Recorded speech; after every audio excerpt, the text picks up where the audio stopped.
권세의 문제를 가지고 예수님께 도전했던 대제사장들과 백성의 장로들은 결코 하나님이신 예수 그리스도를 넘어지게 할 수 없었습니다. 이어서 바리새파와 헤롯 당도 세금 문제를 가지고 예수님을 올무에 빠지게 하려 했지만 예수님은 가이사의 것은 가이사에게, 하나님의 것은 하나님께 바치라 라고 말씀하시면서 그들의 공격을 물리치셨습니다. 그러자 이번에는 부활의 문제를 가지고 예수님께 나타난 사두개인에 관한 말씀이 오늘 본문의 말씀입니다. 권세 문제가 종교의 본질 문제라면 세금 문제는 정치적이며 사회적인 영역에 속한 문제입니다. 부활에 관한 문제는 교리의 문제이다, 이렇게 말할 수 있습니다. 부활이 없다는 사두개인들이 그날 예수께 와서 물어 이르되, 같은 하나님을 믿고 같은 신앙의 뿌리를 가졌다 하지만 바리새인들과 사두개인들은 서로 교리가 달랐습니다. 바리새인들은 몸의 부활을 믿었고 사두개인들은 구약에서 모세 오경만 인정했고 부활을 믿지 않았습니다. 사두개인들은 다윗 시대의 대제사장이었던 사독에서 파생된 말로 부유하고 귀족적이며 지배 계급에 속한 그런 사람들입니다. 제사장들이 사두개파에 속한 그런 사람들입니다. 정치적으로 그들은 지배국가인 로마에 협력하는 그런 집단이었습니다. 이 사두개인들, 즉 제사장들 중에서 대제사장이 임명되는데 그 대제사장 임명권이 로마에게 있었기 때문입니다. 그들의 특권을 보존해주는 대가라면 얼마든지 로마에 협력할 수 있다, 이런 생각을 했던 것입니다. 사두개인들은 바리새인들이 예수님을 공격하는 데 실패한 것을 보고 자기들의 교리 문제를 가지고 예수님을 공격했습니다.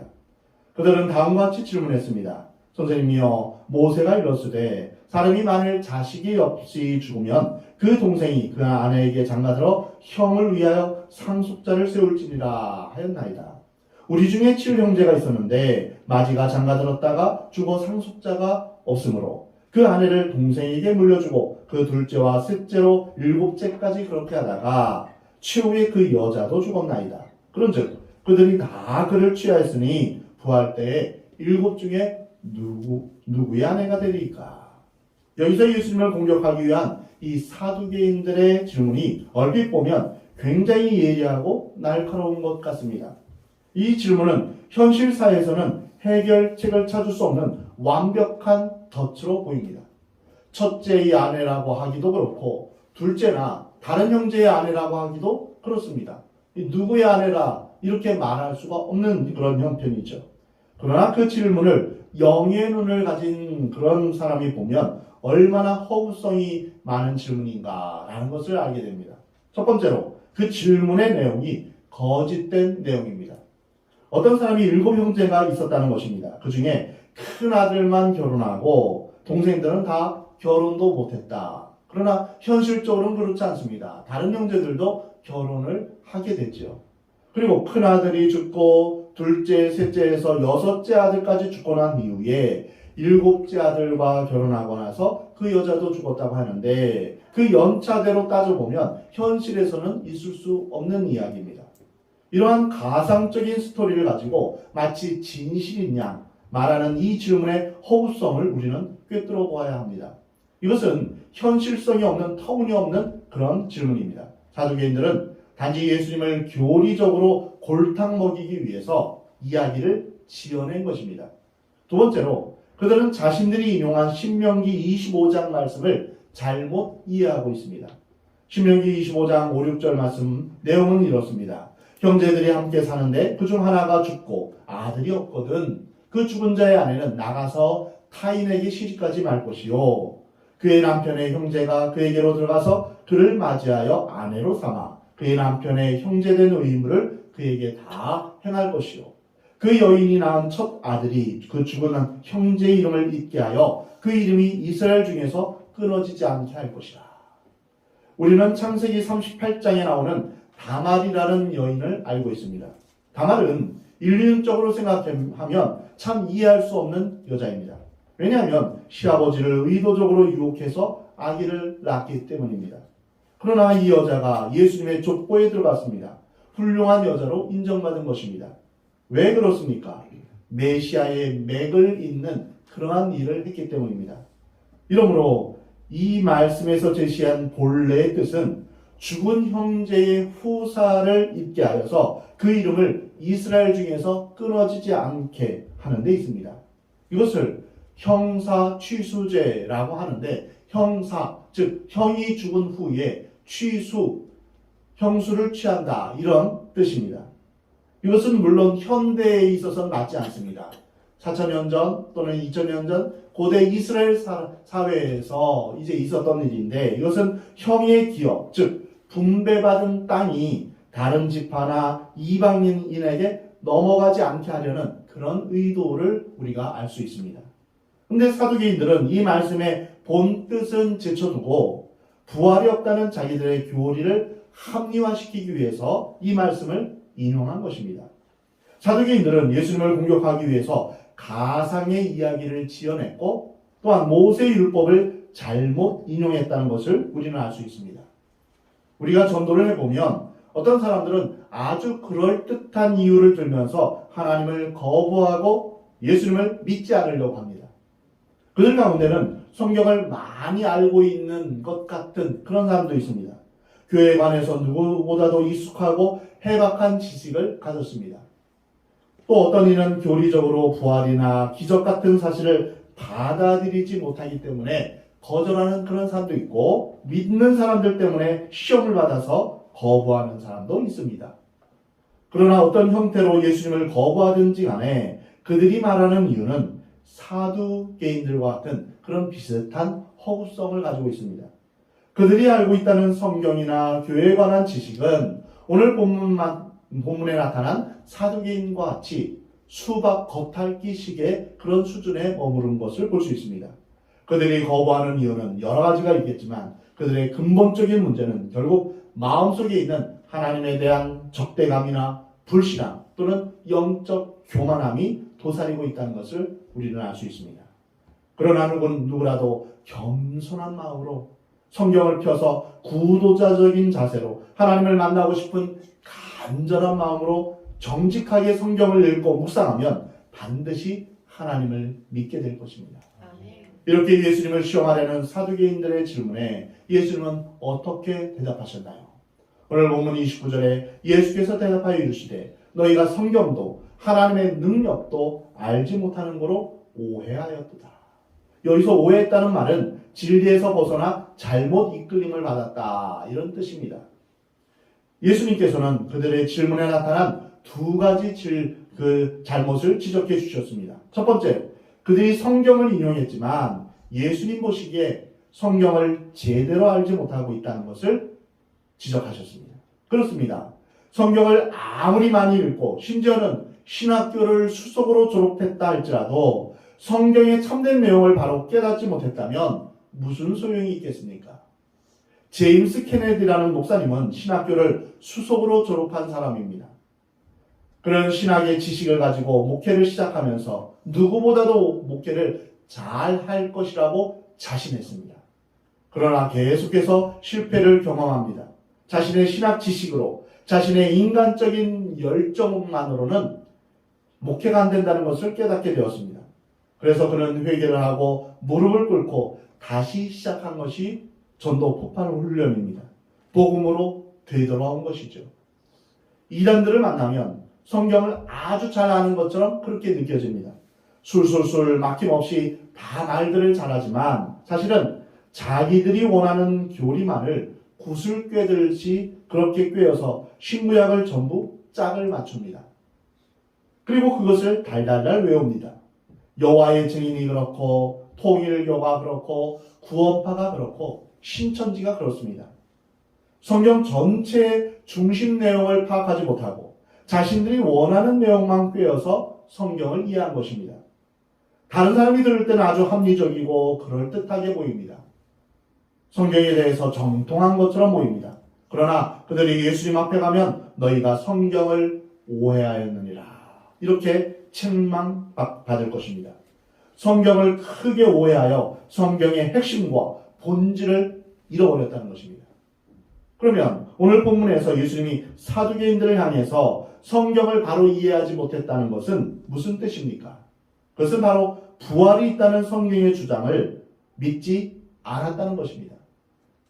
모태신앙이고 어렸을 때부터 교회를 다니면서 교회 생활에 익숙한 사람이라 할지라도 예수님을 잘 모를 수도 있습니다. 예수님을 자신의 구주로 영접하지 못하고 구원의 확신이 없는 채 신앙생활을 하는 사람도 있습니다. 이러한 사람은 성경에서 윤리적인 말씀을 잘 받아들입니다. 이웃을 사랑하라, 도둑질하지 말라. 이 말씀을 들으면 아주 좋은 말씀이야. 좋군. 이렇게 생각합니다. 그러나 예수님을 인격적으로 받아들이고 구원을 받으면 달라집니다. 예수 그리스도의 십자가, 예수님의 고난을 생각하면 눈물이 납니다. 더 나아가서 성령을 체험한 사람은 성령이라는 말이 그렇게 많이 보입니다. 성경 전체가 성령으로 가득 차 있는 것처럼 그렇게 보입니다. 또 귀신을 인정하지 않을 때는 귀신을 쫓아낸다는 말이 전혀 귀에 들어오지 않았습니다. 마귀를 대적하고 귀신을 쫓아내는 역사를 체험하면서 영적 싸움에 눈을 뜨면 예수님이 얼마나 많은 귀신을 쫓아내었는지를 알게 됩니다. 창세기부터 요한계시록까지 말씀에서 마귀가 수없이 많은 영혼들을 노략질하고 있다는 것을 깨닫게 됩니다. 성경을 보는 눈이 달라지는 것입니다. 성령을 체험해야 성경의 진리에 눈을 뜰 수 있는 것입니다. 많은 사람들이 이 성경을 읽지만 부활이라는 그 말에 눈을 돌리지 못합니다. 구약을 보면 부활이라는 단어를 직접 쓰지는 않았지만 곳곳에서 몸의 부활을 이야기하고 있습니다. 신명기 32장 39절에 나는 죽이기도 하고 살리기도 하며 상하기도 하며 낫게도 하는 하나님 내 손에서 능히 빼앗을 자가 없도다. 이렇게 말씀하십니다. 이사야 29장 26장 19절에서는 주의 죽은 자들은 살아난다 라고 말씀하십니다. 하나님의 사람 에녹은 죽지 않고 들림을 받았으며 엘리야는 불수레를 타고 죽음을 경험하지 않고 승천했습니다. 그러나 많은 이단들은 이러한 놀라운 부활의 진리를 인정하려 들지 않습니다. 그것이 바로 교리에 얽매인 사람들의 불행입니다. 이단에 얽매인 사람들은 자신들이 믿는 것 외에는 진정한 진리에 대해서 눈을 감아버리기로 결정합니다. 특히 예수 그리스도에 대해서 잘 알아야 되는데 예수님에 대해서는 알지 못한 채 자기 스스로가 성경에 대해서 잘 안다고 착각합니다. 사두개인들이 성경을 읽고 인용했지만 그들은 많은 부분들을 자기들이 편한 대로 사용했고 자기들이 주장하는 대로 진리를 왜곡했습니다. 교회에서 하는 성경 공부는 양도 중요하지만 사실 그 내용이 중요합니다. 창세기부터 요한계시록까지 공부하면서 거기에서 예수 그리스도를 발견하지 못했다면 아무것도 발견하지 못한 것과 마찬가지입니다. 예수 그리스도께서 우리를 위해 십자가에 피 흘려 돌아가셔서 그 보혈로 우리의 죄를 용서해 주셨다는 사실을 발견하지 못했다면 아무것도 발견하지 못한 것입니다. 예수 그리스도는 하나님의 아들로서 우리를 위해 이 땅에 오셨고 십자가에 죽으신 후에 3일 만에 부활하셨습니다. 그리고 승천하셔서 영광 중에 다시 오실 것입니다. 또 주님께서 믿는 자들에게 성령을 보내주셨다고 약속하셨습니다. 오직 성령이 너희에게 임하시면 너희가 권능을 받고 예루살렘과 온 유대와 사마리아 땅까지 이르러 내 증인이 되리라. 이 주님의 약속의 말씀을 믿으시 바랍니다. 만약 아직도 이러한 예수님에 대해서 발견하지 못했다면 그 성경 공부는 의미가 없는 것입니다. 이러한 성경의 놀라운 진리들을 발견할 때 우리는 성경의 전체적인 의미를 바로 깨닫게 되는 것입니다. 바리새인들은 성경을 읽었지만 예수님에 대해서는 깨닫지 못했던 것입니다. 두 번째로 사두개인들의 또 한 가지 실수는 참된 능력을 알지 못했다는 것입니다. 그들은 죽은 자를 살리시고 없는 것을 있게 하시며 안 되는 것을 되게 하시는 전능하신 하나님의 능력을 믿지 못했습니다. 사두개인들은 하나님을 자신의 수준에서 이해하며 제한하면서 죽은 자를 살리시는 하나님의 초자연적인 능력을 도저히 믿지 못한 것입니다. 가장 심각한 불신앙은 하나님을 자기의 지식과 경험으로 제한하려는 것입니다. 여러분, 작은 침대가 있는데 그 작은 침대에 맞춰서 큰 사람이 거기에 누웠는데 그러면 큰 사람이 그 침대에 맞춰서 다리 자르고 팔 자르겠습니까? 그러면 됩니까? 그럴 수 없죠. 우리의 작고 편협한 그런 제한된 우리의 지식과 경험으로 하나님을 이리 자르고 저리 자를 수 있습니까? 그럴 수 없습니다. 하나님께서는 우리의 생각과 우리의 지식보다 훨씬 크신 분입니다. 만약 하나님을 자기의 지식과 경험으로 억지로 우겨놓고 꾸겨놓고 그렇게 이것저것 다 자르면 그것은 하나님이 아닙니다. 인간이 만든 신에 불과합니다.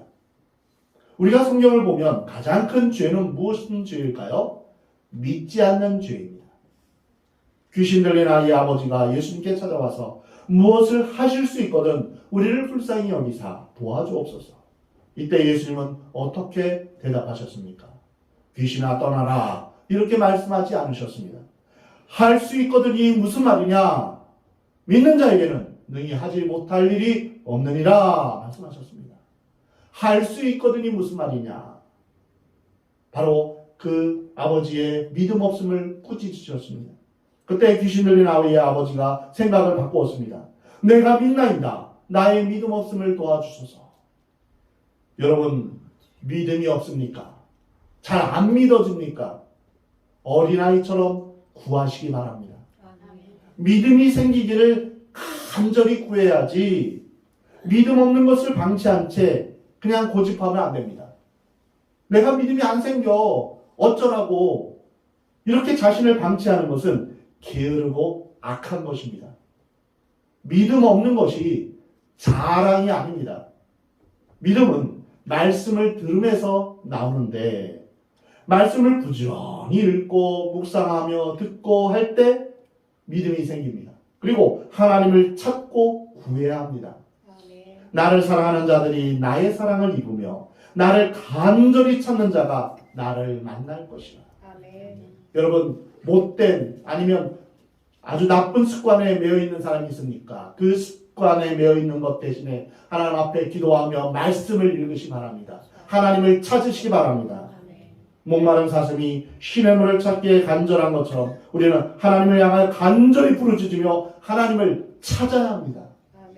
이것이 우리 인생이 달린 문제입니다. 우리가 당면한 가장 시급하고 중요한 생명이 달린 문제입니다. 이것을 더 뒤로 미뤄서는 안 됩니다. 하나님을 찾고 하나님을 만나는 것을 뒤로 미뤄서는 안 됩니다. 뭐 나중에 하지 뭐. 좀 내가 자리 잡은 후에 하지 뭐. 절대로 안 됩니다. 왜냐하면 우리가 언제 죽을지 모르기 때문입니다. 하나님을 만나는 것을 우리의 최우선 과제로 삼아야 합니다. 하나님, 저의 믿음 없는 것을 용서하여 주옵소서. 저를 불쌍히 여기소서. 하나님이 원하시는 믿음을 갖게 하여 주옵소서. 우리가 간절히 부르짖고 부르짖어야 됩니다. 어떤 사람이 하나님을 기쁘시게 할 수 있을까요? 믿음이 없이는 하나님을 기쁘시게 할 수 없다 말씀하셨습니다. 하나님께 나아가는 자는 반드시 하나님이 살아계신 것과 또한 하나님을 찾는 자들에게 하나님께서 상 주시는 분임을 믿어야 할지니라 말씀하십니다. 믿음이 없이는 하나님을 기쁘시게 하지 못합니다. 우리는 주님 앞에 믿음을 달라고 부르짖으며 간구할 때 믿음이 자라는 것입니다. 여러분, 수요 기도회, 금요 기도에 나와서 주님 앞에 부르짖기 바랍니다. 그리고 믿음을 달라고 주님 앞에 간구하시기 바랍니다. 하나님 앞에 나아갈 때 불가능이 없습니다. 겨자씨만한 믿음이 있어도 이 산을 바다에서 옮길 수 있다 말씀하셨습니다. 예수님은 나보다 너희들이 더 큰 일을 할 수 있다라고 말씀하셨습니다. 하나님께서 우리에게 이러한 엄청난 가능성을 우리에게 주신 것입니다. 사랑하는 성도 여러분, 여러분 안에 있는 불신앙과 싸우시기 바랍니다.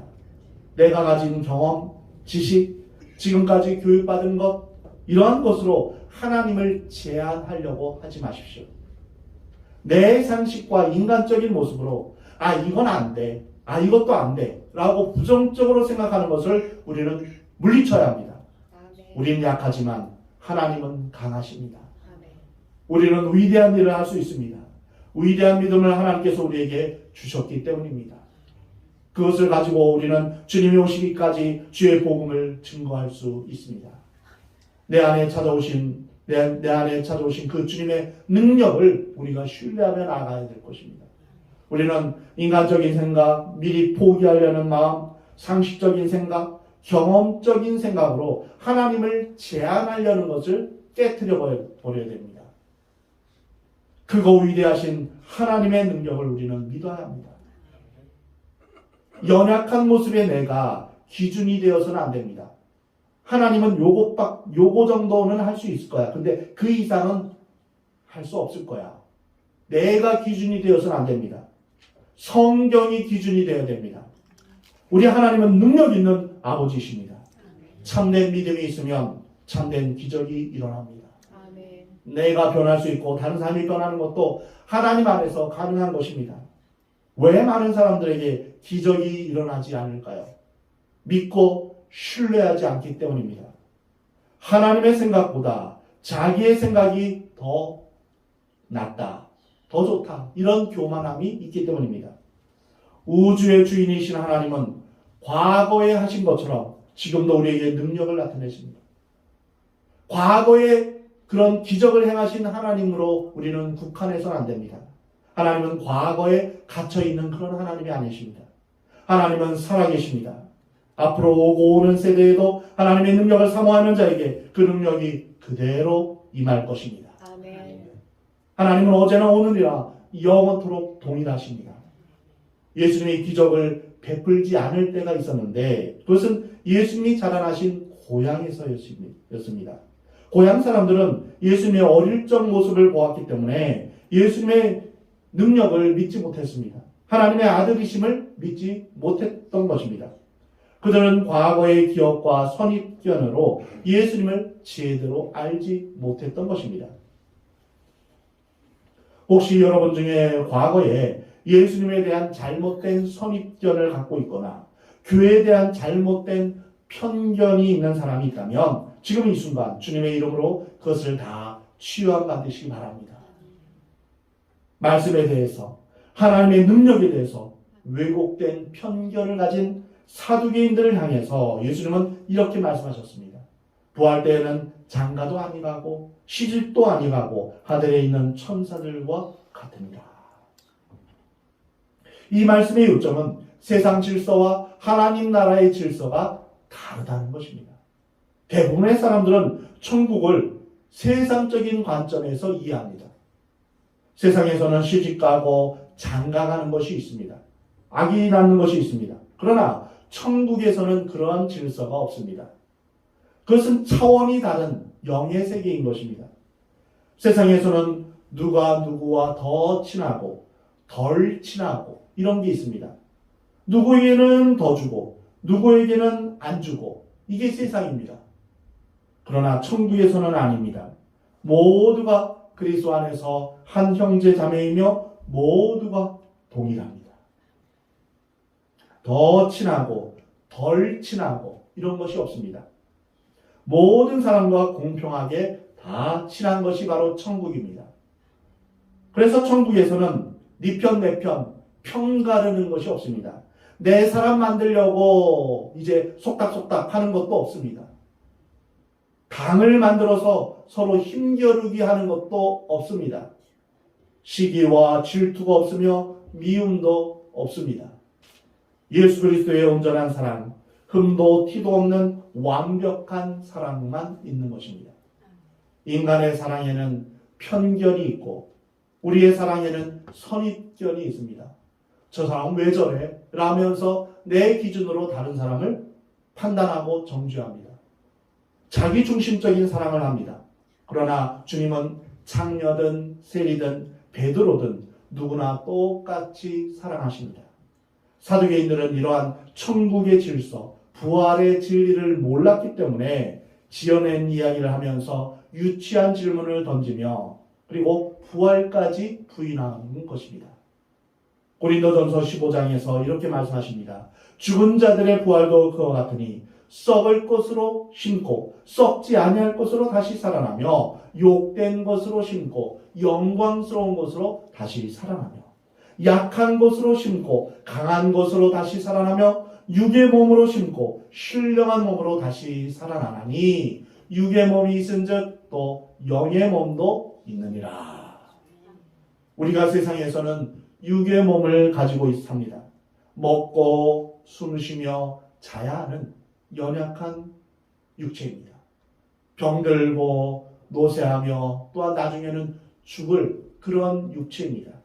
그러나 하나님 나라에서는 하늘나라에서는 신령한 몸을 가지게 될 것을 우리에게 말씀하십니다.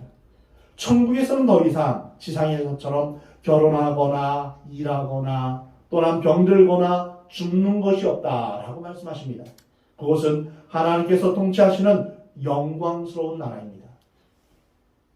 죽은 자의 부활을 논할진대 오늘 본문 31절에 하나님이 너희에게 말씀하신 바 나는 아브라함의 하나님이요 이삭의 하나님이요 야곱의 하나님이라고 하신 것을 읽지 못하였느냐. 하나님은 죽은 자의 하나님이 아니요 살아있는 자의 하나님이시다.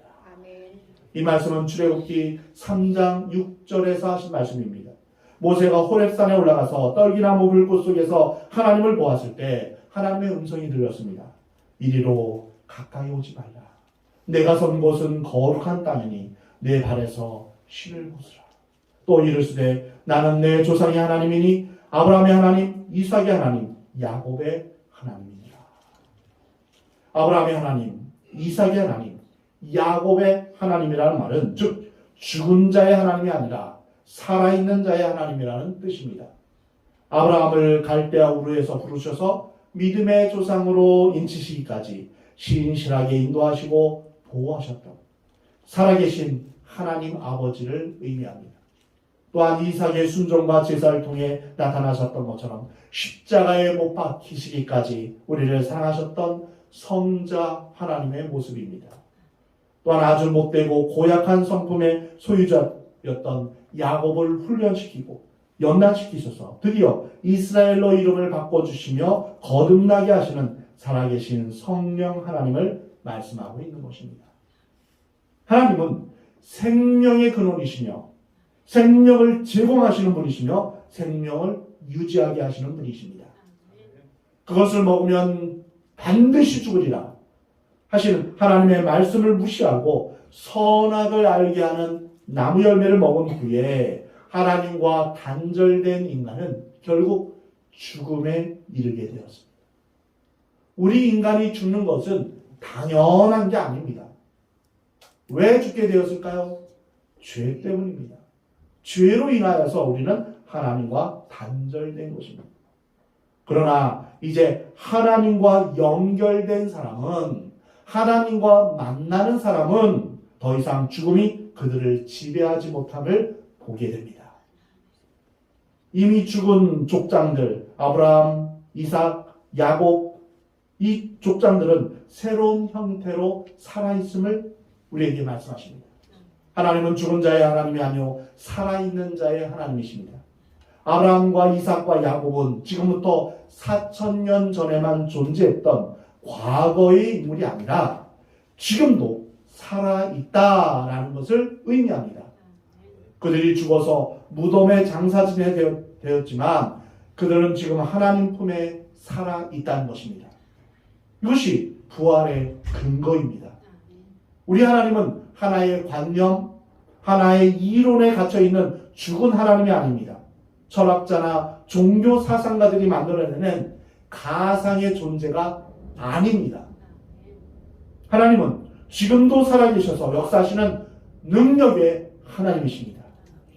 이 세상을 만드신 후에 내버려두고 네가 알아서 살아 이렇게 방치하시는 하나님도 아닙니다.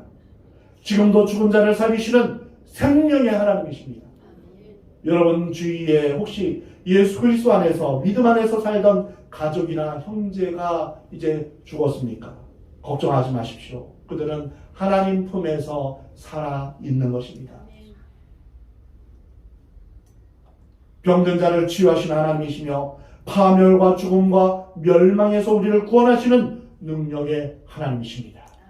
아브라함을 불러내셨던 하나님이시며 이삭에게 복을 주셨던 하나님이시며 야곱을 변화시켜 주셨던 하나님이십니다.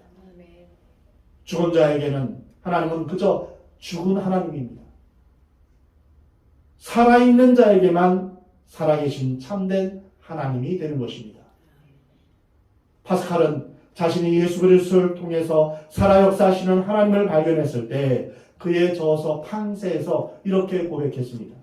아브라함의 하나님, 이삭의 하나님, 야곱의 하나님은 죽은 자의 하나님이 아니요 산자의 하나님, 그리고 철학자의 하나님이 아니요 나의 하나님이십니다.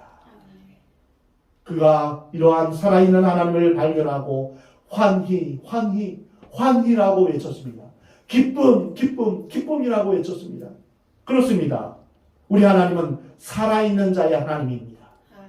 이것이 바로 우리의 기쁨이요 우리의 소망입니다. 사랑하는 성도 여러분, 여러분에게 있어서 하나님은 어떠한 분이십니까? 살아 역사하시는 하나님이십니까? 아니면 죽어있는 관념의 하나님, 철학적인 하나님, 이론적인 하나님이십니까? 살아계신 하나님을 인격적으로 만나며 그 하나님의 음성 가운데 하나님과 동행하며 살아가는 여러분 되시기 바랍니다. 살아 역사하시는 하나님, 능력의 하나님, 지금도 오셔서 우리를 만나주시고 우리를 구원하시며 우리에게 복을 주시고 우리를 새롭게 하시는, 우리를 변화시켜 주시는 그 하나님을 믿으시기 바랍니다. 그 하나님을 인정하고 그 주님을 기뻐하며 주님 앞에 영광 돌리는 저와 여러분이 되기를 우리 하나님은 원하십니다. 살아계신 하나님은 나의 하나님이십니다.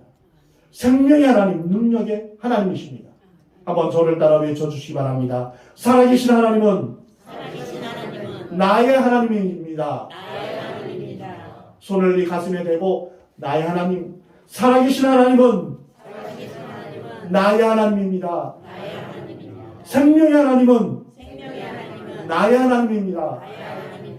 능력의 하나님은 나의 하나님입니다. 다른 누구의 하나님이 아니라 나의 하나님입니다. 그 하나님은 능력의 하나님이요 생명의 하나님입니다. 구원의 하나님입니다. 그 하나님은 지금도 살아 계십니다. 우리가 하나님 안에 거할 때 우리는 모든 절망과 죽음의 권세를 깨뜨리게 되는 것입니다. 그 어떤 것도 우리는 걱정하거나 두려워할 것이 없는 것입니다. 우리가 주님 안에 거할 때 그 어떤 것도 하나님의 사랑, 예수님의 사랑에서 우리를 끊을 수 없는 것입니다.